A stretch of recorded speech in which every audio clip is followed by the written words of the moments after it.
Most engineers measure success by output: lines of code, features shipped, model latency improved. But there is a counterintuitive skill that consistently separates good AI engineers from truly great ones. It is not about building more, it is about having the judgment and discipline to stop. The engineers who build systems that actually last are the ones who resist the gravitational pull of endless complexity. The tech industry has conditioned engineers to celebrate velocity. How fast did you ship? How many models did you deploy? How much did you reduce inference time? These metrics feel productive because they are visible and measurable. But they create a dangerous blind spot. They reward motion without asking whether that motion is pointed in the right direction.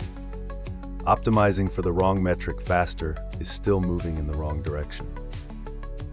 The modern AI tooling ecosystem is remarkable, and that is precisely what makes it dangerous.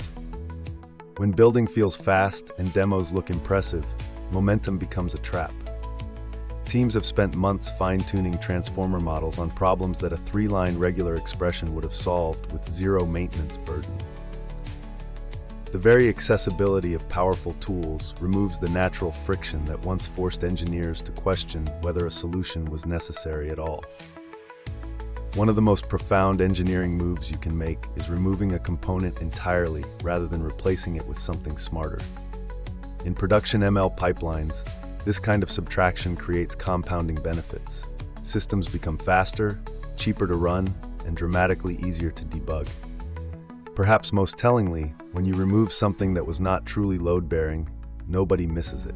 That absence of complaints is the loudest possible validation that the component should never have existed.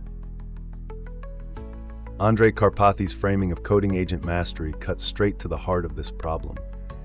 True expertise with AI tools is not about how much you automate, it is about the quality of your judgment in 3 specific decisions: what to automate, what to deliberately leave manual, and what to throw away without guilt.